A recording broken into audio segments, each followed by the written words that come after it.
আসসালামু আলাইকুম সবাইকে। আজকে এইচএসসি 24 ব্যাচের যারা স্টুডেন্টসরা আছো, তোমাদের একটা বিশেষ ঘোষণা আসছে অলরেডি শিক্ষা মন্ত্রণালয় থেকে। আমরা খবর পেয়েছি যে এইচএসসি পরীক্ষার যে রিমেনিং পরীক্ষাগুলো ছিল সেগুলো বাতিল করা হয়েছে এবং তোমাদের কিভাবে রেজাল্ট দেওয়া হবে সেটা নিয়ে এখনো সুস্পষ্ট কোনো সিদ্ধান্ত আসে নাই। তবে ধারণা করা যাচ্ছে যে তোমাদের ঠিক 4 বছর আগে অর্থাৎ এইচএসসি 20 সালে তাদের ক্ষেত্রেও কিন্তু একই রকম একটা ঘটনা ঘটেছে। তাদের ক্ষেত্রেও এইচএসসি পরীক্ষা হয়নি, অটোপাস দিয়ে দেওয়া হয়েছিল। তাদের ক্ষেত্রে যেরকম একটা সিনারিও ঘটেছে, আমরা ধারণা করতেছি তোমাদের ক্ষেত্রেও এরকম কিছু হতে পারে। তো এখন আমি জানি যে তোমাদের মানসিক অবস্থাটা একদম একটা মিশ্র অবস্থায় আছে।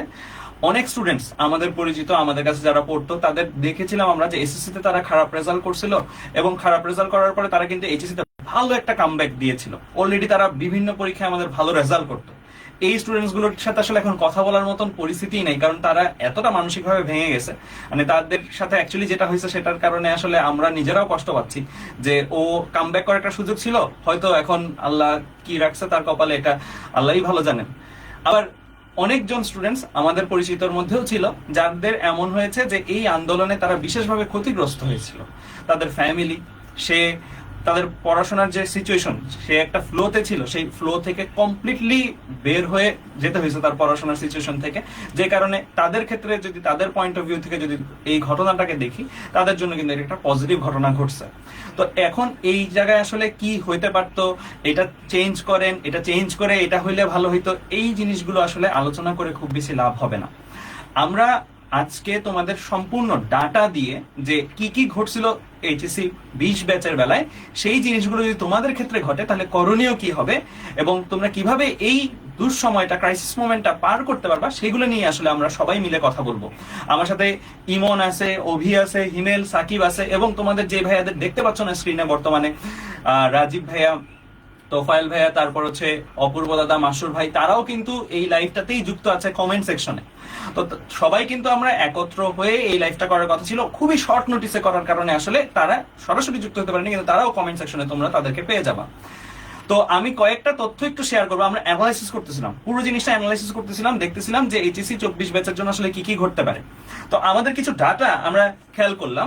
তোমরা যদি সাবজেক্ট ম্যাপিং এর মাধ্যমে ঠিক এইচএসসি 20 সালের মতন রেজাল্ট দেয়, তাহলে কয়েকটা জায়গায় একটু পার্থক্য থাকবে। এইচএসসি 20 থেকে কয়েকটা জায়গায় একটু পার্থক্য থাকবে, সেই পার্থক্যটা আগে বলে নেই, তারপর এইচএসসি 20 এর সাথে কি হয়েছিল সেটা আমরা বলবো, তোমাদের সাথে কি ঘটতে পারে সেটা নিয়ে কথাবার্তা বলবো। এসএসসি 2018 অর্থাৎ এইচএসসি 20 সালে যারা, তাদের কিন্তু এসএসসি তে জিপিএ 5 প্রাপ্ত স্টুডেন্টসদের সংখ্যা ছিল 1,11,000, অর্থাৎ এই নাম্বারটা 1 লাখের ঘরে। এখানে সায়েন্সের স্টুডেন্টও ধরো সাপোজ তুমি ধরতে পারো যে 1 লাখের কিছু কম হবে, ঠিক আছে। বাট তোমাদের বেলায় এসএসসি 22 ব্যাচ অর্থাৎ এইচএসসি 24 ব্যাচ, মানে তোমাদের ক্ষেত্রে এই জিপিএ 5 এর নাম্বারটা কিন্তু 2,69,000। অর্থাৎ তুমি যদি নাম্বারটার মধ্যেই পার্থক্য দেখো, তাহলে অলমোস্ট আড়াই গুণ জিপিএ 5 তোমাদের বেলায় এসএসসি তে দেওয়া হয়েছিল। কারণ স্বাভাবিক, এসএসসি 2018 সালে যারা পরীক্ষা দিছিল তাদের ক্ষেত্রে ফুল সিলেবাসে এসএসসি পরীক্ষা হয়। স্বাভাবিকভাবে ফুল সিলেবাসে পরীক্ষা হলে একটু জিপিএ 5 এর নাম্বার বা অন্যান্য কিছু কমে আসে। তোমাদের বেলায় কিন্তু এসএসসি পরীক্ষাটা 50 মার্কসে হয়েছিল এবং শর্ট সিলেবাস হয়েছিল, যে কারণে তোমাদের ক্ষেত্রে কিন্তু এসএসসি পরীক্ষায় আমরা দেখেছি ব্যাপক জিপিএ 5 পাওয়ার একটা রেকর্ড অলমোস্ট। এরপরের ব্যাচেও কিন্তু এই পরিমাণের জিপিএ 5 ছিল না, ঠিক আছে। তো এই কথা দুটো একটু মাথায় রাখিও পুরো লাইভ জুড়ে, কারণ এখানে আমরা যেই রেফারেন্স গুলো টানবো সেগুলো হচ্ছে এইচএসসি 20 সালের ডাটা। এইচএসসি 20 সালের ডাটাতে কিন্তু তোমাদের সাথে ডাটার পার্থক্য কত, প্রায় আড়াই গুণ।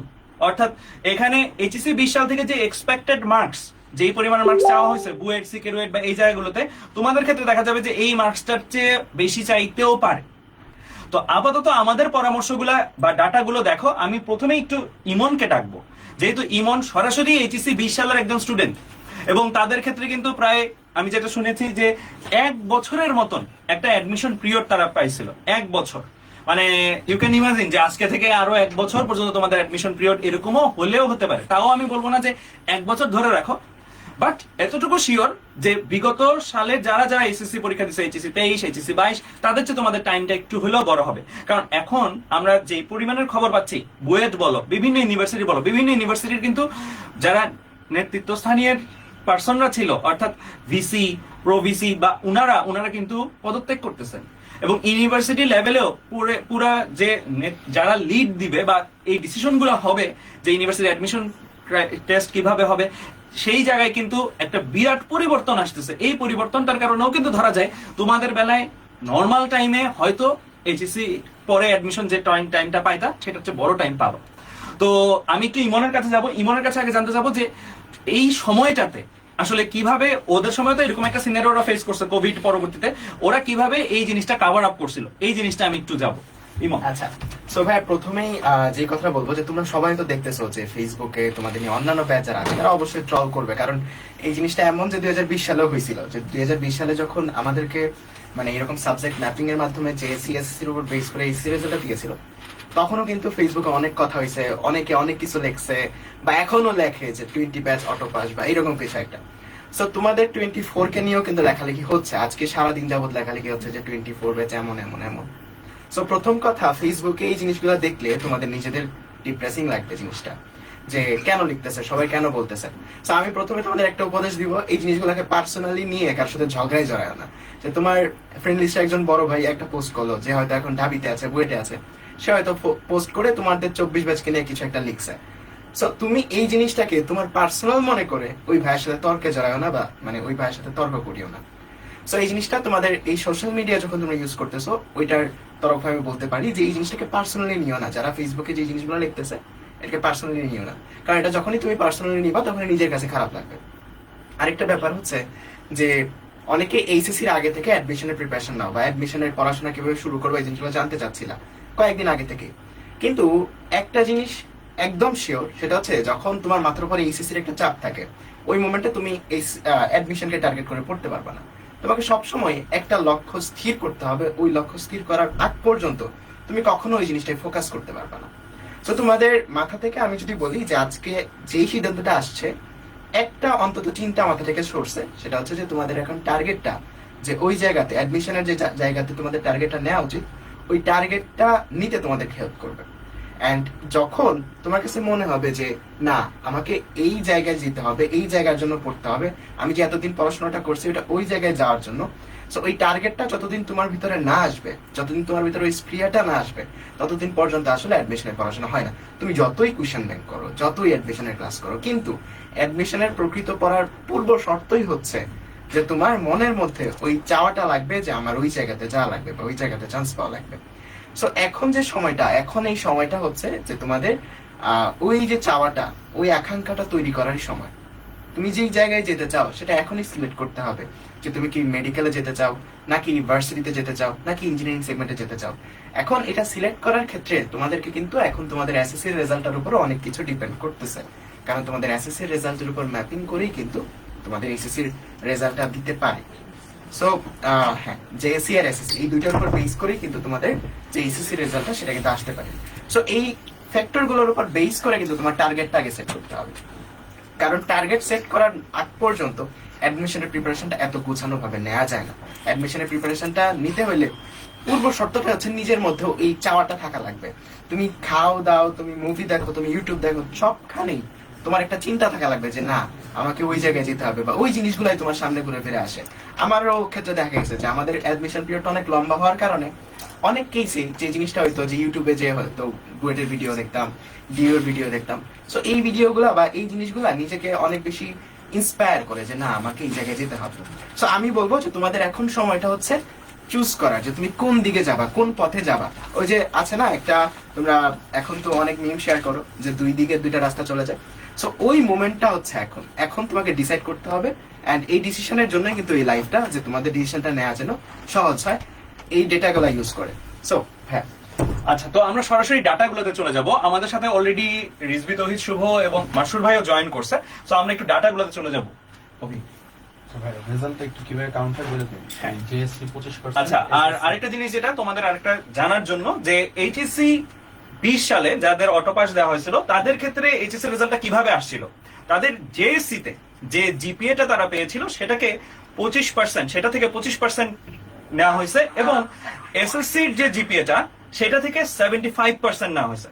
অর্থাৎ এসএসসি এবং জেএসসি এই দুইটার রেজাল্ট কম্বাইন করে এইচএসসি রেজাল্ট কিন্তু দেওয়া হয়েছিল এইচএসসি 20 সালে। তো তোমাদের ক্ষেত্রে যদি সেটাই ফলো করে, আমরা কিন্তু কেউ শিওর না কি হবে, বাট যদি সেটাই ফলো করে তাহলে এই মার্কসটা তোমরা নিজেদের মার্কস একটু ক্যালকুলেট করে নিবা, এবং ক্যালকুলেট করে যে আমরা এখন এইচএসসি 20 এর কিছু ডাটা দেখাবো, সেই ডাটাতে তুমি কোন জোনে পড়ো সেই জোনটা বাছাই করে তুমি এখন টার্গেটটা সামনের দিকে এগিয়ে নিয়ে যাবো। অভি, আমরা কন্টিনিউ আচ্ছা, করি। ইমন, তো তোমাদের এখন যে পরীক্ষাগুলো হয়নি সেই পরীক্ষাগুলো কি সাবজেক্ট ম্যাপিং হবে, সেটা কি শুধু এসএসসির উপর হবে নাকি জেএসসির উপর হবে, এটা কিন্তু এখনো ফিক্স না।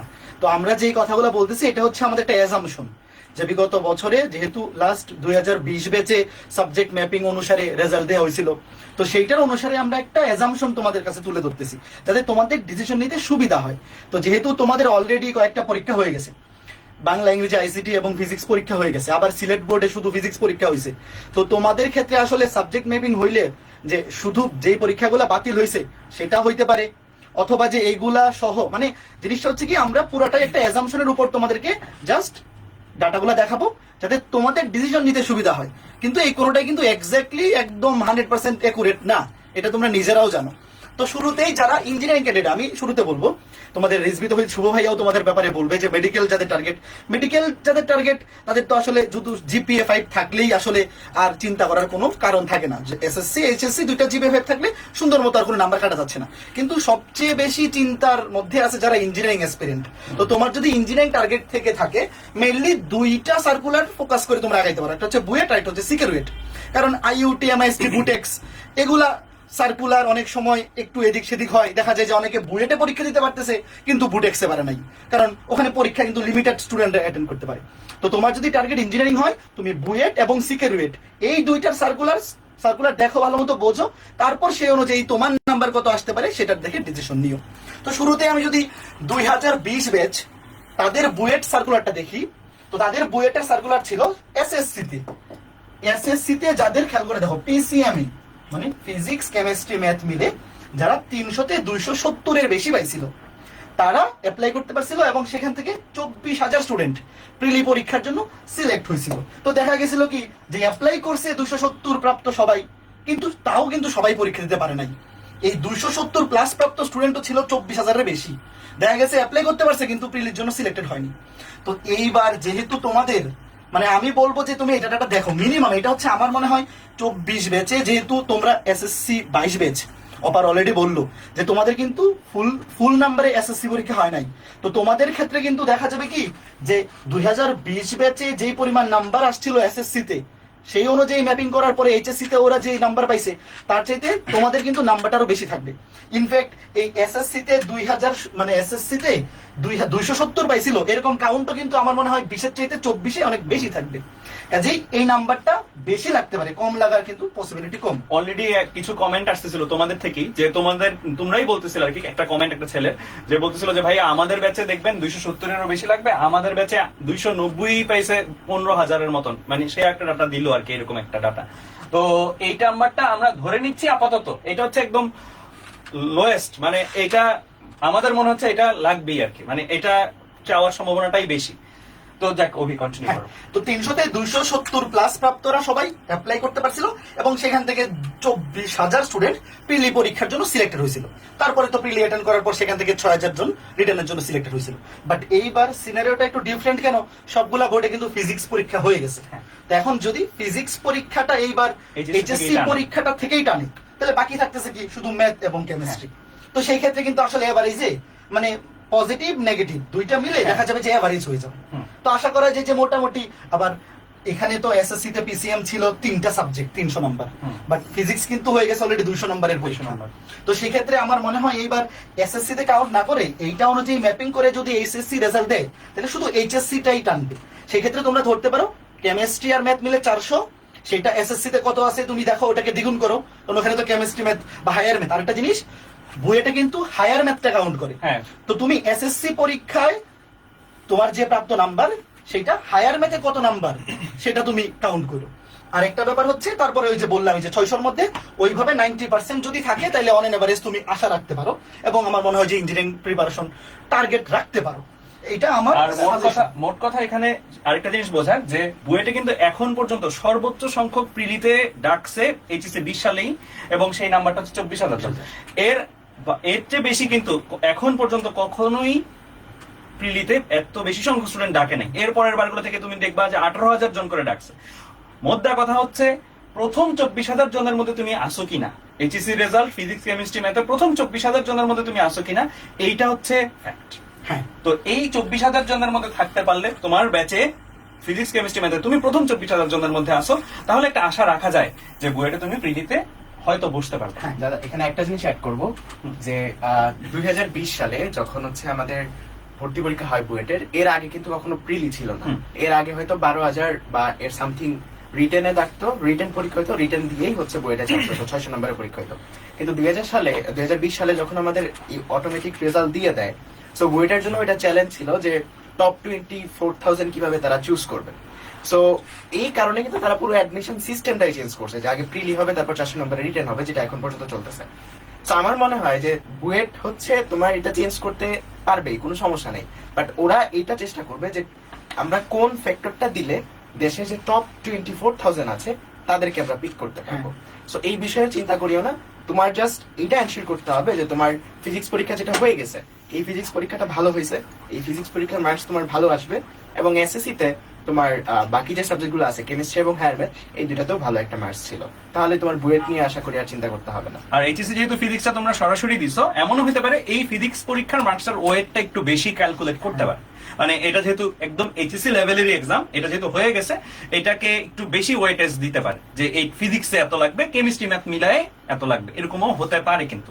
হ্যাঁ, তো অনেক কিছুই আসলে হতে পারে, বাট ইমন যে কথাটা বললো যে এখনো পর্যন্ত যেহেতু সর্বোচ্চ 24,000 জনের বেশি প্রিলিতে কখনো বুয়েট ভর্তি পরীক্ষার জন্য বসতে পারে নাই, তো আমরা যদি এইটাকেই ধরে চিন্তা করি যে তোমাদের ব্যাচে 24,000 জনকে বুয়েট সিলেক্ট করবে, তো এই সেরা 24,000 জনকে সিলেক্ট করার জন্য তারা ক্রাইটেরিয়া কোনটা দিবে, এটা ডিপেন্ড করতেছে, মানে তারা তখন যেই ডিসিশনটা নেবে সেটা আমরা তো বললাম যে অ্যাজাম্পশন এসএসসি থেকেও দিতে পারে, আবার যেহেতু ফিজিক্স পরীক্ষাটা হয়ে গেছে তো ফিজিক্সটা এইচএসসি তোমাদের প্রাপ্ত নাম্বার থেকে, আর কেমিস্ট্রি ম্যাথ এসএসসি ম্যাপিং থেকেও আসতে পারে।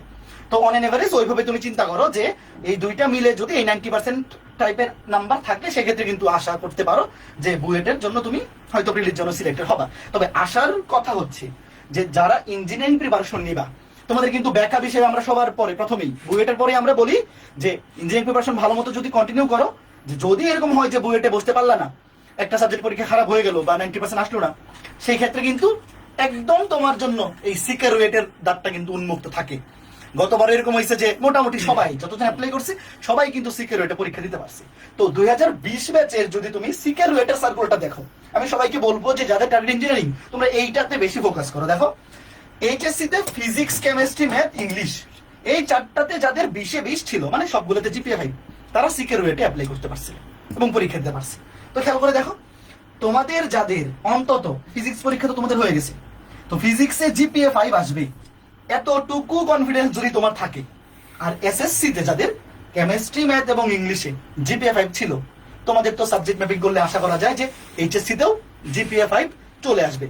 তো সেই ক্ষেত্রে এই চারটাতে জিপিএ 5 পাবা, এতটুকু কনফিডেন্স যদি তোমাদের থাকে, তাইলে আমি বলবো যে ইঞ্জিনিয়ারিং প্রিপারেশন নেওয়া শুরু করতে পারো বা টার্গেট রেখে পড়াশোনা করতে পারো, যে অন্তত যদি বুয়েটের জন্য এত বেশি নাম্বার নাও আসে, এটা তো 90%, ধরো আমি ধরলাম যে তোমাকে বুয়েটের জন্য 90% লাগবে, তো সেই ক্ষেত্রে সিকের ওয়েটের জন্য কিন্তু জিপিএ 5 থাকলেই হচ্ছে, মানে 80% সবগুলো থাকলেই হচ্ছে।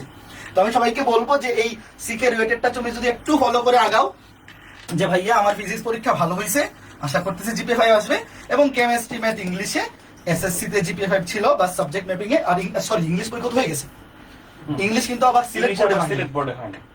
তাও আমি বলবো যে যাদের ইংলিশ হয়ে গেছে, তোমরা, আমার মনে হয় না যে যেহেতু এবার ইংলিশ একটা দোটানা আছে যে কিছু বোর্ডে হয়েছে কিছু বোর্ডে হয় নাই, এগুলো কিন্তু প্রত্যেক বোর্ডে মানে প্রত্যেকবার চেঞ্জ করে।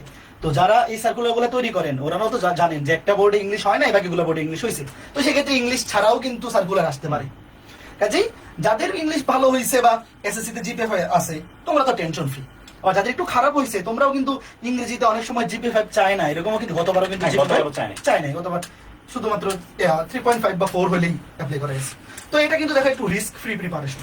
তো আমি তোমাদেরকে একটা কথাই বলবো যে দাদা ইঞ্জিনিয়ারিং টার্গেট নিয়ে পড়ার প্ল্যান ছিল, অন্তত যদি ফিজিক্স, কেমিস্ট্রি, ম্যাথ, ইংলিশ এই চারটাতে তোমার জিপিএ 5 আসবে, সেটা সাবজেক্ট ম্যাপিং করেই হোক বা ফিজিক্স পরীক্ষা যে হয়ে গেছে বা ইংলিশ পরীক্ষা যে হয়ে গেছে, এই তোমার এই দুইটা পরীক্ষায় প্রাপ্ত নাম্বার কেমন হইতে পারে এতটুকু তো তুমি আইডিয়া করতেই পারো। যদি জিপিএ 5 থাকে তাহলে নির্দ্বিধায় সিকিউরিয়েট বা ইঞ্জিনিয়ারিং প্রিপারেশন নেওয়া স্টার্ট করতে পারো। আবার ইঞ্জিনিয়ারিং প্রিপারেশন নেওয়ার ক্ষেত্রে আমি আরেকটা কথা বলবো, তারপর বাকি ভাইদের কাছে চলে যাবো, যে আসলে এখানে কনফিউশন তো দুইটার মধ্যে, যে ইঞ্জিনিয়ারিং নাকি ভার্সিটি, তাই তো? তো আমার মনে হয় তোমরা এখন থেকে, যদি যাদের আসলে ইঞ্জিনিয়ারিং ইচ্ছা ছিল, আগে থেকে ইচ্ছা নাই, এখন জোর করে তো আসার দরকার নেই, বাট ভাইয়া আমার ইঞ্জিনিয়ারিং করার ইচ্ছা ছিল, বাট আমার রেজাল্ট এসএসসিতে একটু খারাপ বা ফিজিক্স পরীক্ষাটা একটু খারাপ হয়ে গেছে, 50-50 চান্স জিপিএ 5 আসতে পারে, না আসতে পারে। তো আমি তোমাদেরকে অন্তত বলবো যে এইবার যেহেতু তোমাদের অ্যাডমিশন পিরিয়ডটা একটু লম্বা হওয়ার চান্স আছে, যে অন্তত গত মানে নর্মালি 4 মাস বা যেই সময়টা পায় তোমাদের হয়তো এটা 6 মাস হইতে পারে। তো এই জন্যে তোমরা যদি এখন থেকে, যদি ইঞ্জিনিয়ারিং টার্গেট থাকে, একটা অধ্যায় ভালো মতো পড়ার পরে বা ইঞ্জিনিয়ারিং স্ট্যান্ডার্ড প্রিপারেশন নেওয়ার পরে দেখা গেল যে ওই অধ্যায়ের জন্য ভার্সিটি স্ট্যান্ডার্ড কিছু এক্সট্রা এমসিকিউ প্র্যাকটিস করে ফেললা ক্যালকুলেটর ছাড়া, যেহেতু ভার্সিটিতে ক্যালকুলেটর ইউজ করা যায় না। ইঞ্জিনিয়ারিং আর ভার্সিটির মধ্যে তো এইটাই মেইন পার্থক্য, যে ইঞ্জিনিয়ারিং এ ক্যালকুলেটর সহ পরীক্ষা, ইঞ্জিনিয়ার ভার্সিটিতে ক্যালকুলেটর ইউজ করা যায় না এবং সময় একটু কম থাকে। তো সেই ক্ষেত্রে একটা অধ্যায় ভালো মতো প্রিপারেশন নেওয়ার পরে যদি খালি এটা মাথায় রাখো যে ভার্সিটির জন্য এই অধ্যায়টা আমি ক্যালকুলেটর ছাড়া একটু বেশি এমসিকিউ প্র্যাকটিস করে রাখি, তাইলে কিন্তু আসলে প্রিপারেশন তো অনেক এবারে সেমই, তোমার তো আহামরি আলাদা কিছু না। তো আর মোটামুটি বোঝাই যাচ্ছে যে এবার তোমরা সময় বেশি পাবা। সো একটা অ্যাডমিশন প্রিপারেশন কিন্তু নিতে অ্যাকচুয়ালি 3.5 মাসের বেশি সময় লাগে না। তো তুমি যদি 6 মাস পরিমাণ সময় পাও, আমরা ধরতেছি আর কি, যেটা মিনিমাম এই পরিমাণ সময় পাওয়া উচিত তোমাদের, তো এই পরিমাণ সময় যদি তোমরা পাও তাহলে কিন্তু বেসিক্যালি দুইটা প্রিপারেশনও তুমি ফিট করতে পারো এই টাইমের মধ্যে।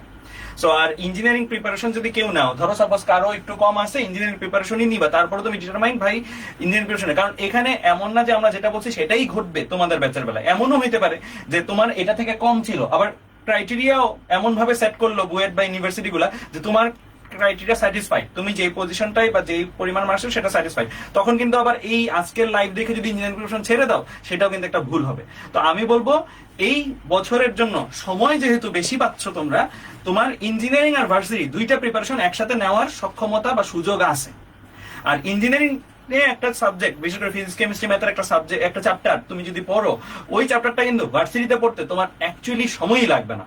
মানে তুমি যদি দেখো নিজে একটা ইঞ্জিনিয়ারিং ফিজিক্সের একটা চ্যাপ্টার পড়লা, তারপরে তুমি ভার্সিটির জন্য ওই ফিজিক্সের চ্যাপ্টারটা যখন দেখবা, তোমার কাছে লিটারেলি মানে ক্লাসটার ডিউরেশন যতক্ষণ, তার চেয়েও অর্ধেক সময় তোমার শেষ হয়ে যাওয়ার মতন ব্যাপার স্যাপার থাকবে ওখানে। খালি কিছু একটা এক্সট্রা প্র্যাকটিস করতে হবে, আর ওই এক্সট্রা প্র্যাকটিসের জন্য যতটুকু টাইম দরকার ছিল সেই টাইম ইনশাল্লাহ এবার তোমরা পাবা। তো এই জিনিসটা মাথায় রাখিও। যদি কোনো কারণে এটা থেকে কমও থাকে, তারপরও যদি লক্ষ্য থাকে যে আমি ইঞ্জিনিয়ারিংই পড়বো, আমি বলবো ভাইয়া তুমি দুইটা প্রিপারেশনই নাও, দুইটা প্রিপারেশনই এবার কন্টিনিউ করো। দুইটা প্রিপারেশন শুধুমাত্র তাদের জন্য যাদের একদম ইঞ্জিনিয়ারিং প্রিপারেশন নিতেই, মানে ইঞ্জিনিয়ারিং প্রিপারেশনই টার্গেট ছিল, অন্য কোনো জায়গায় তুমি দেখতে না, তারপরও এটা কম, তাদের জন্যই বলতেছি এটা, ঠিক আছে?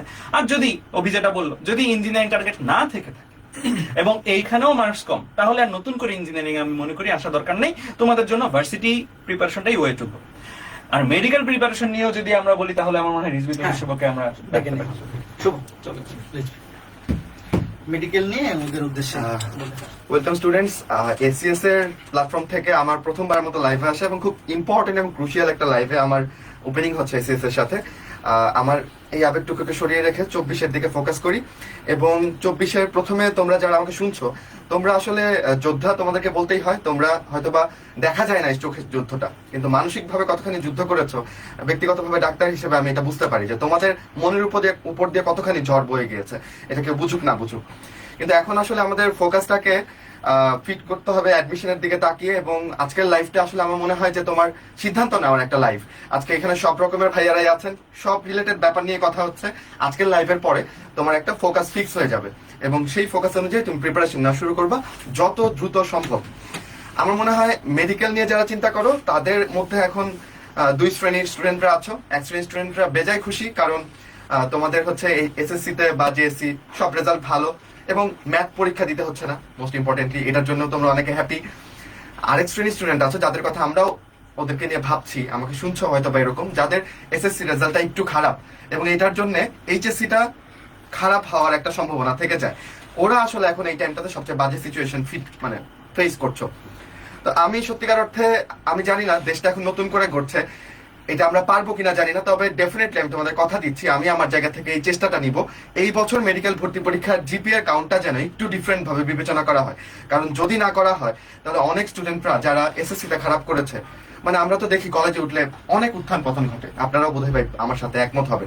স্কুলে একটা বাচ্চা খারাপ করেছে বলে সে কলেজেও খারাপ করে এরকম না, কিন্তু তো যেই বাচ্চাটা কলেজে এ প্লাস পেত সেই বাচ্চাটা এখন কলেজে দেখা যাচ্ছে যে 4.8 বা 7 পেয়ে যাচ্ছে, এখানে তার 6-7 নাম্বার কেটে যাচ্ছে। তো এইভাবে কাউন্ট করলে আসলে দেখা যায় অনেকের স্বপ্ন ভাঙে। আমরা তোমাদের শিক্ষক হিসেবে আমাদের জায়গা থেকে এই ব্যাপারটা নিয়ে চেষ্টা করব, আমাদের উপর ভরসা রাখো, কিন্তু কি ঘটবে আমরা জানি না। হোয়াট এভার ইট ইজ, তোমার টার্গেট যদি হয় মেডিকেল, আমি বলবো যে প্ল্যান বি হিসেবে তুমি ভার্সিটিকেও সাথে রাখো। অপর ভাই যেটা বললেন, ভার্সিটিতে এবার বা মেডিকেল অ্যাডমিশন টেস্টের সময়টা বেশি পাওয়ার সম্ভাবনা আছে, কারণ তোমার এইচএসসি হওয়ার যে সময়টা ছিল এটা কিন্তু তোমার জন্য এখন অ্যাডমিশনের সময় হয়ে গেছে, এটা তোমার টোটালি বোনাস টাইম, তাই না? তো আমরা মেডিকেলের জন্য কি করতে পারি, আমার মনে হয় আজকের লাইভের পরে সিদ্ধান্ত নেওয়া জরুরি যে আমি কোন দিকে আমার ফোকাসটা ফিক্স করব, মেডিকেল, ভার্সিটি অথবা ইঞ্জিনিয়ারিং।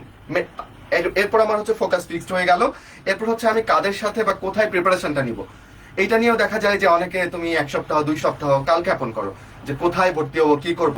আমি মনে করি যে এটা 2-3 দিনে তুমি নিজে যাচাই করে সবার কাছ থেকে শুনো, ডিসিশনটা তুমি নাও, জয়েন করো, এবং সবাই এখন অ্যাডমিশনের জন্য ক্লাসগুলো শুরু করবে। আমি তোমাদের সাথে ভার্সিটি ব্যাচে থাকবো এসিএস এর, সেখানে ইনশাল্লাহ আমিও তোমাদের বায়োলজি নিয়ে তোমাদের ক্লাস নিব ইনশাল্লাহ। তো সিদ্ধান্তগুলো নিয়ে ফেলে ক্লাস শুরু করে দিতে হবে, কারণ আমরা যতই তোমাদের বলি তুমি পড়ার টেবিলে গিয়ে বসো, পড়তে বসো, এই মানে খালি কথাগুলোতে অনেক সময় চিড়ে ভিজে না। যখন একটা ব্যাচে ভর্তি হও, দায়িত্ববোধ আসে, টাকা দিয়ে ভর্তি হও, আলাদা করে একটা মোটিভেশন আসে, এবং এইটা এখন খুব জরুরি, কারণ আমি জানি পড়ার টেবিলের সাথে তোমাদের অধিকাংশের জংকার ধরে গেছে, ওইখানে বসো না অনেকদিন তোমরা, তাই না? কিন্তু মাইন্ডসেটটা আজকে রাতের মধ্যেই চেঞ্জ করে ফেলবে ইনশাল্লাহ। তো মেডিকেল নিয়ে যদি তোমরা অনেকেই থাকতে পারো যারা জানো না, মেডিকেলের পুরনো হিসাবটা এরকমই ছিল, জিপিএর উপর 200 মার্কস। Can you imagine? মানে জিপিএ সবচেয়ে বেশি ইম্পর্টেন্ট মেডিকেলের জন্যই, আর মেডিকেল ভর্তি পরীক্ষা হয় 100 মার্কসের। এখন এইখানে দেখা যায় যে এসএসসি জিপিএ একটু কম থাকলে হ্যাম্পার হয় না, বাট এইচএসসি জিপিএ যদি কম হয়ে যায় তখন নাম্বার অনেক বেশি কমে যায়, কারণ এইচএসসি জিপিএ কে আমরা 25 দিয়ে গুণ করে কাউন্ট করি। ব্যাপার যেটা হলো, আমরা দেখি মেডিকেলে চান্স পাওয়ার জন্য, মানে একটা যদি স্ট্যান্ডার্ড নাম্বার আমি তোমাকে বলি তাহলে এটা 70+। তুমি যদি মেডিকেল ভর্তি পরীক্ষায় 70+ মার্ক তুলো তাহলে দেখা যায় যে চান্স পাওয়া পসিবল হয়ে দাঁড়ায়। তো 70+ মার্ক পাওয়া আসলে একদিনে তোমার পক্ষে হয়তো সম্ভব হবে না। প্রথম দিকের পরীক্ষাগুলোতে প্রচন্ড ভাঙা গড়ার খেলা চলবে, তুমি দেখবা প্রথম দিকে তোমার নাম্বার উঠছেই না, তুমি ভাববা তোমাকে দিয়ে কখনো হবে না, কিন্তু হালটা ধরে রাখলে দেখবা একদিন তুমি 70+, 80+ নাম্বার কিন্তু চলে আসছো, বুঝছো? স্টার্টিং এ সবাই অনেক মোটিভেশন নিয়ে শুরু করে, আমাদের ক্লাসগুলোতেও দেখি ধুমধুমার উপস্থিতি, কিন্তু যতই ক্লাস আগায় দেখি স্টুডেন্টের সংখ্যা ঝরে পড়তে থাকে, স্টুডেন্টের সংখ্যা কমতে থাকে। তুমি যেন সেই কমে যাওয়া ঝরে পড়া স্টুডেন্টের দলে না থাকো। তোমার টার্গেট যেটা ওটা ফুলফিল না করে তুমি এই জায়গা থেকে নড়বা না, এটা হচ্ছে সংকল্প হোক। আর মেডিকেল নিয়ে এক্সট্রা করে বলার কিছু নাই, মানবন্টন অনুযায়ী তুমি যদি দেখো বায়োলজিতে সবচেয়ে বেশি ইম্পর্টেন্স দিতে হবে, আর এখানে এক্সট্রা করে আমাদের এক্সট্রা সিলেবাসের দিকে একটু ফোকাস দিতে হবে। যদি মনে করো মেডিকেল এরকম ঘোষণাও দেয় যে মেডিকেলে বললো যে না এবার তোমাদের এক্সট্রা সিলেবাস নিব না, তবুও আমি মনে করি সেফ থাকার জন্য তোমার এক্সট্রা সিলেবাস সম্পর্কে আইডিয়া থাকা জরুরি। আমি জানি না সামনে মেডিকেল সার্কুলেশন কেমন হতে যাচ্ছে, কারণ আগেও এরকম আমরা দেখেছি ভাই যে ওরা বলেছে শর্ট সিলেবাসের উপর প্রশ্ন হবে, কিন্তু প্রশ্ন কিছু কিন্তু ফুল সিলেবাস থেকে এসেছে। তো মেডিকেলের জন্য যারা প্রিপারেশন নিবা, যারা এক্সট্রা সিলেবাস একদম পড়ো নাই, আমি বলবো এই কোচিং এ পুরো দামে ক্লাস শুরু করার আগে এই এক্সট্রা সিলেবাসের চ্যাপ্টার গুলো তোমার প্রিয় টিচার যিনি তার প্লেলিস্ট থেকে তুমি ফ্রিতেই করে নাও না। এই 2-4টা চ্যাপ্টার যদি তুমি এখন এই টাইমে আগায় রাখতে পারো, এটাই তোমার গেইন, এইটাই তোমার এগিয়ে থাকা। আই হোপ আমি তোমাকে আমার টু দা পয়েন্টে মেসেজটা দিতে পেরেছি। স্টিল ভাইকে একটু দেই, আর যদি কোনো প্রশ্ন থাকে অন্য কারোর কাছে। তো আমরা এইবার চলে যাব ভার্সিটি প্রিপারেশনের জন্য। আমার কাছে যেটা মনে হচ্ছে, আমরা একটু সবাই আসি, আমার কাছে যেটা মনে হচ্ছে এই বছর ভার্সিটি টার্গেটের স্টুডেন্ট সবচেয়ে বেশি থাকবে। অনেকগুলো ফ্যাক্টর আছে এখানে। ফার্স্ট অফ অল এই অটোপাসটা একটা ফ্যাক্টর হিসেবে কাজ করবে, 1।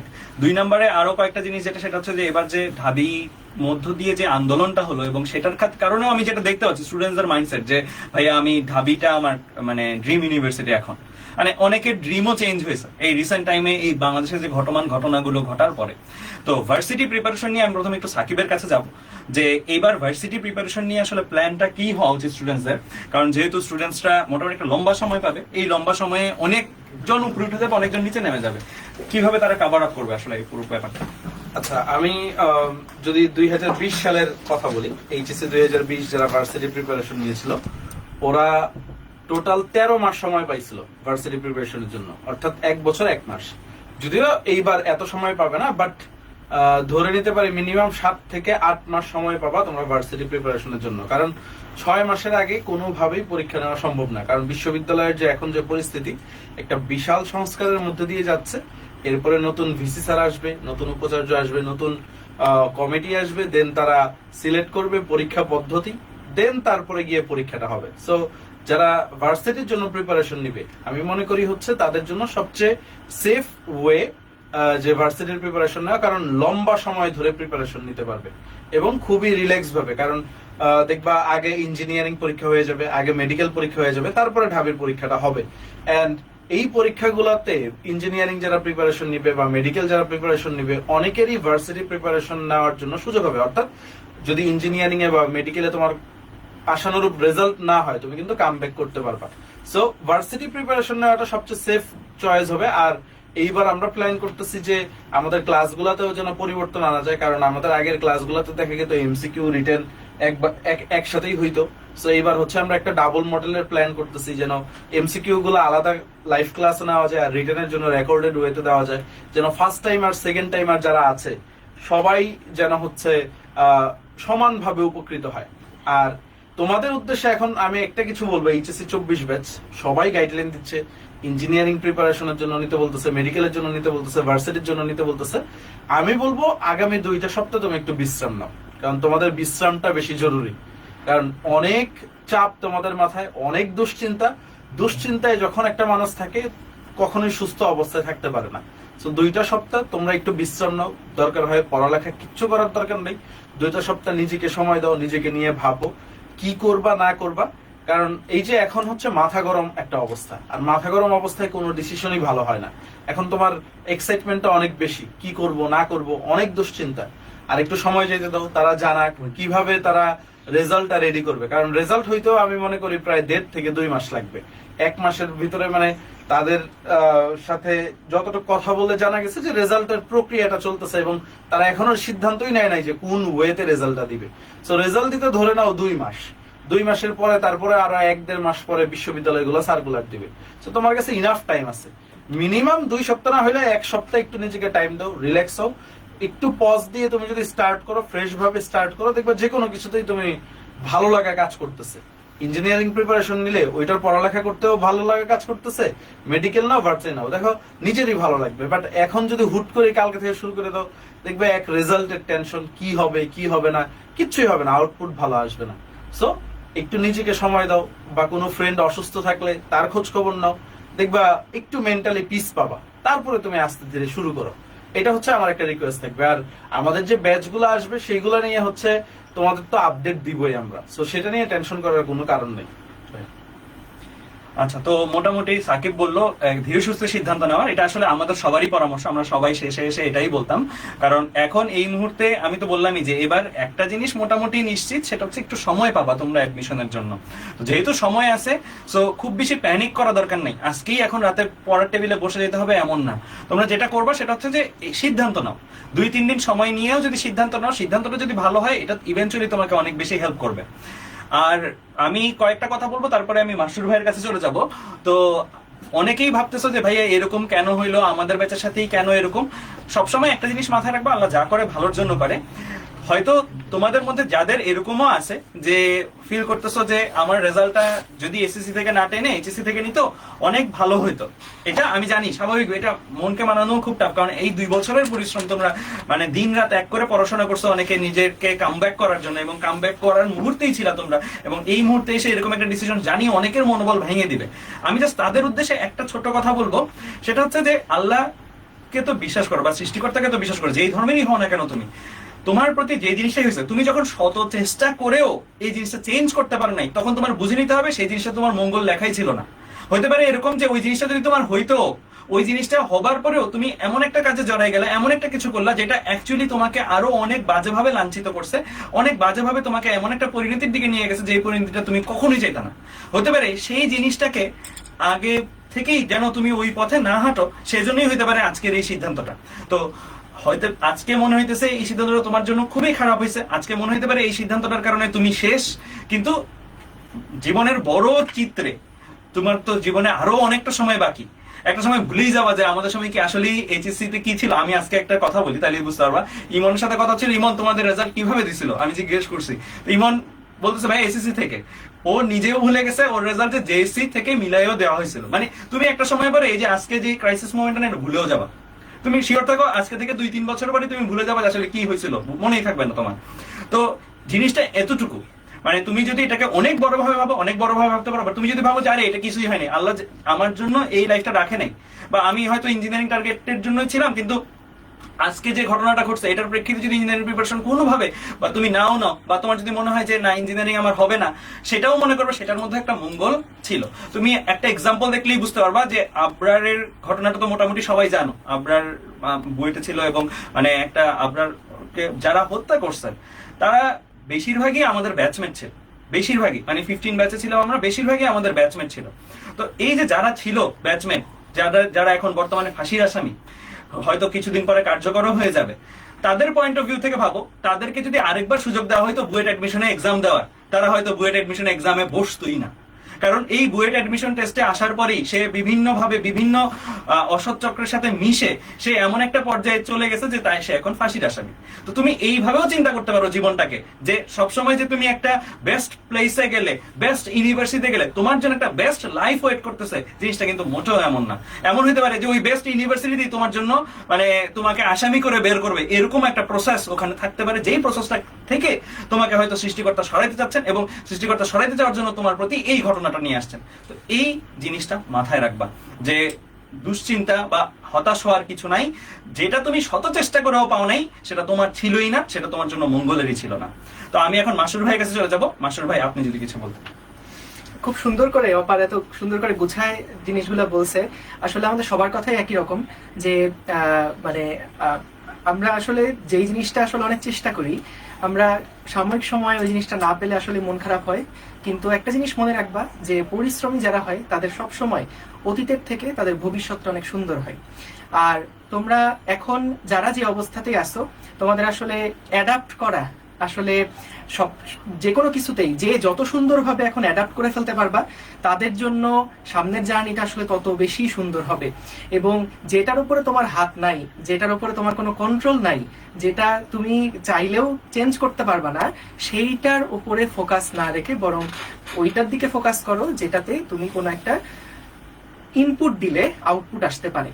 তো তোমার টার্গেট থাকতে হবে যেটা আমার উপরে আরোপিত হয়েছে, যেটার উপরে আমার কোনো হাত নাই, আমি এগুলা নিয়ে কমপ্লেন করব না, আমি এগুলা নিয়ে বেশি চিন্তা করব না, আমার ফোকাসটা নষ্ট করব না, বরং আমার সামনে এখন আমার নিজের পক্ষে যা কিছু করা সম্ভব আমি সেইগুলাতে ডেডিকেটেডলি ফোকাস করব। তোমরা অনেকে এখানে আসো যারা আইবিএ নিয়েও জানতে চাচ্ছ, এবং তোমাদের অ্যাডমিশনের অন্যান্য যেই ইঞ্জিনিয়ারিং ভার্সিটি মেডিকেলের ব্যাপারগুলো আছে সেগুলো নিয়ে আমি জাস্ট দুইটা কথা বলি। একটা হচ্ছে, যত যেই প্রিপারেশনই তুমি নাও না কেন, তুমি দেখবা এইচএসসির যা পড়া অ্যাডমিশনের পড়া কিন্তু আলাদা কিছু না। অ্যাডমিশনের পড়া আর এইচএসসির পড়া একই জিনিস, সেম কনসেপ্ট, সেম সিলেবাস। তুমি এখানে নতুন কোনো কনসেপ্ট আমদানি করতে হবে না। তো আলটিমেটলি জিনিসটা হচ্ছে প্র্যাকটিসের উপরে। তো এর জন্য যারা কার জন্য কোনটা টার্গেট করলে ভালো হয় এটা অলরেডি অপার সুন্দর করে বলছে। তো তোমরা 2 দিন সময় নাও, সময় নিয়ে একটা টার্গেট সেট করো এবং সেই অনুযায়ী তোমরা আসলে প্রিপারেশন নাও। এখন দেখো, অ্যাডাপ্টেবিলিটির কথা যদি বলি, তাইলে আমাকে ওই যে ধরো মানে ক্রিকেটের সাথে যদি একটু এক্সাম্পল দেই, অনেকটা জিনিসটা ওই 4 নাম্বার ব্যাটসম্যানের মতন। 4 নাম্বার ব্যাটসম্যান একটা টি-20 ম্যাচে সে কিন্তু জানে না যে তাকে কি 2 নাম্বার ওভারে নেমে ইনিংস বিল্ড আপ করতে হবে, নাকি 18 বা 19 নাম্বার ওভারে এসে তাকে স্লগিং খেলতে হবে। তো তার প্রিপারেশন বা প্র্যাকটিস কিন্তু আসলে একই রকম থাকে। তার প্রিপারেশন প্র্যাকটিসে বিভিন্নভাবে কিন্তু নিজেকে তৈরি করে রাখে, এবং দিন শেষে সে যেই সিনারিওতেই পড়ুক না কেন সেটার সাথে নিজেকেও অ্যাডাপ্ট করে নেয়। তো তোমার বিষয়টাও আসলে এখন সেভাবেই যাইতে হবে। যদি মনে হয় যে ভাই আমি 2টারই প্রিপারেশন নিব ইঞ্জিনিয়ারিং ভার্সিটি, তাহলে 2টার জন্যই আগাও, কারণ যেহেতু হাতে অপশন আছে, সময় আছে, এবং আসলে অনেকটাই অনিশ্চিত অনেক কিছুই। তো সেই জন্য যেহেতু সিনারিওগুলো আলাদা, সেই জন্য যে কোনো 2টার প্রিপারেশন রাখাটাও আসলে এই বছরের জন্য আমাদের আমাদের সবার কাছেই মনে হয় জিনিসটা নর্মাল। আর আইবি এর জন্য যদি ছোট করে বলতে চাই যে আইবি এর কথা অনেকেই জানতে চাইছো এখানে, তোমাদের আইবি এর যে প্রিপারেশনটা এটা কিন্তু আসলে ওই ইন্টারমিডিয়েটে কি পড়াশোনা করছো তার উপরে কোনো কিছুই না। আইবি তে যে ম্যাথ আসে সেগুলো ক্লাস 9-10 এর ম্যাথ, যে ইংলিশ আসে সেগুলো তোমরা 12 বছর ধরে পড়ে আসছো, আর অ্যানালিটিক্যাল আসে এগুলো আসলে কমন সেন্স। তো সায়েন্সের অনেক স্টুডেন্টরাই মানে যদি আমি সিটের কথা বলি 120টা সিটের মধ্যে দেখা যায় মানে 70-80 জনই আসলে সায়েন্স ব্যাকগ্রাউন্ড থেকেই আসে। তো এইটার জন্য তোমরা চাইলে রাখতে পারো যে হলো মেডিকেল প্লাস আইবিএ বা ইঞ্জিনিয়ারিং প্লাস আইবিএ, এরকম প্রিপারেশন আসলে ব্যাকআপ হিসেবে রাখতে পারো। তো যেহেতু এখন তোমাদের সময়টা একটু টাফ যাচ্ছে, সাকিব যেটা বললো ওর কথা ধরেই বলতে চাই যে হাতে 2-1 দিন সময় নাও, তোমরা কিছুদিন সময় নিয়ে একদম রিল্যাক্স থাকো এবং তারপরে আস্তে আস্তে কোনটার দিকে টার্গেট করছো সেই অনুযায়ী নিজেকে তৈরি করা শুরু করো। ঠিক আছে, হিমেল সব ভাই সব বলে দিছে, আমার আসলে কিছু বলার নাই। তো আমি একটাই কথাই বলবো যে ঠান্ডা মধ্যে মানে ডিসিশনটা নাও, তার ওর দরকার নেই। এটা এই ডিসিশনের উপরে তোমার কিন্তু অনেক কিছু নির্ভর করতেছে, তোমার লাইফে তুমি কোনটায় যাবা না যাবা। তো এইটাই আর কি। হ্যাঁ আচ্ছা, তো আমরা মোটামুটি সবাই সবকিছু বললাম, সবাই একটু চলে আসিস, আমাদের লাইভটাও শেষ করে দিব আমরা। তো তোমাদের 24 ব্যাচের যে সিনারিওটা, এই সিনারিওটা আমরা পুরোটাই অবজার্ভ করলাম। সত্যি কথা, এই সিনারিওটা অবজার্ভ করে আমাদের যেটা মনে হয়েছে 24 ব্যাচের স্টুডেন্টসরা সবচেয়ে ভালনারেবল মাইন্ডের মধ্য দিয়ে প্রিপারেশন নিচ্ছে এবং প্রিপারেশন নিবে সামনের টাইমটাও।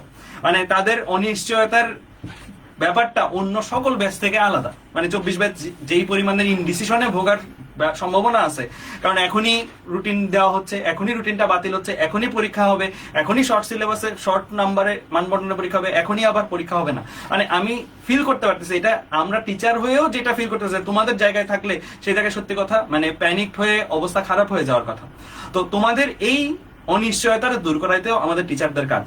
তো আমরা আমাদের সামনের যে অ্যাডমিশন ব্যাচগুলো আছে সেগুলোতে আমাদের টাইমলাইনটা আমরা ঠিক ওইভাবেই সেট করবো। 24 ব্যাচের একটা স্টুডেন্ট যেহেতু বড় একটা টাইমলাইন পাবে, সেখানে আমরাও তোমাদের ব্রিদিং পিরিয়ডটা রাখবো, সো দ্যাট আমরা বুঝবো যে হ্যাঁ ঠিক আছে, একটা স্টুডেন্ট আমার কাছে যদি কোনো একটা ইঞ্জিনিয়ারিং ব্যাচে ক্লাস করতেছে, সে ভার্সিটি ব্যাচও মাইট বি করতে পারে, সে ভার্সিটির জন্য আলাদাভাবে প্রিপারেশন দেবে, তার একটা সময় দেওয়া দরকার, তাকে একটা পড়ার পরে আরেকটা পড়া রেডি করতে বা আরেকটা অংশেও যদি সে কোনো জায়গায় ইনভলভ থাকে সেটা সময় দেওয়া দরকার। ঠিক এইভাবেই আমরা রুটিনগুলো তৈরি করবো। আর এবার 24 ব্যাচের জন্য আমাদের কিন্তু অফলাইন এক্সাম সেন্টার্স গুলো আসছে।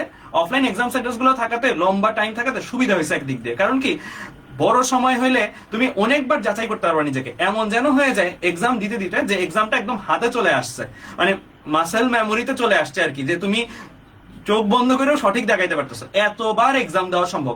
মনে রিলেট করতে পারবে এই জিনিসটা, যে যদি লম্বা সময় পাওয়া যায় এবং কেউ যদি বারবার চর্চার মধ্যে থাকে, এবং তার জন্য কিন্তু যে পরীক্ষাটা অ্যাডমিশন টেস্টে সে যে বসবে ওইটা তখন আর তার কাছে নতুন পরীক্ষা মনে হবে না, কারণ এত বড় সময় এতগুলো পরীক্ষা দেওয়ার আসলে তার সম্ভাবনা আছে। তো সব মিলে আমি বলবো যে তোমরা এই যে বর্তমানে তোমাদের সাথে ঘটে যাওয়া যে ঘটনাটা, এটার ভালো দিকগুলাকে দেখো, ভালো দিকগুলাকে দেখে সামনের দিকে আগাও। তুমি যদি দুর্বল দিকগুলা অর্থাৎ তোমার যে খারাপ হয়ে যাওয়া দিকগুলো সেগুলোর দিকে যদি ফোকাস করে থাকো, তাহলে সবসময় নিজেকে বঞ্চিত মনে হবে, ভিকটিম মনে হবে। আমি মনে করি যে এখন ভিকটিম মনে করে বসে থাকার টাইম না, একটু রেস্ট নাও, কুল হও, এরপরে তোমার এই যে এত বড় সময় পাচ্ছ এই সময়টাকে পজিটিভলি নাও, পজিটিভলি ইউটিলাইজ করো, তাহলে ইনশাল্লাহ তোমাদের অ্যাডমিশনে ভালো একটা জিনিসই আসবে। যে জায়গায় যাবার কথা সে সেই জায়গায় যাবে, দ্যাটস ফর শিওর। তো আল্লাহ আমাদেরকে এভাবেই ফিউচার রেখে দিচ্ছেন অলরেডি, সো আমাদের জাস্ট চেষ্টা করে যাওয়াটাই কাজ। তো আজকে আমরা এই পর্যন্তই রাখি। আল্লাহ হাফেজ, তোমাদের সবাইকে ধন্যবাদ। ইনশাল্লাহ পরের বার যখন লাইভে তোমাদের সাথে কোনো সময় দেখা হবে, তোমরা অনেক ভালো মেন্টাল স্টেটে থাকবে, এই দোয়া করি।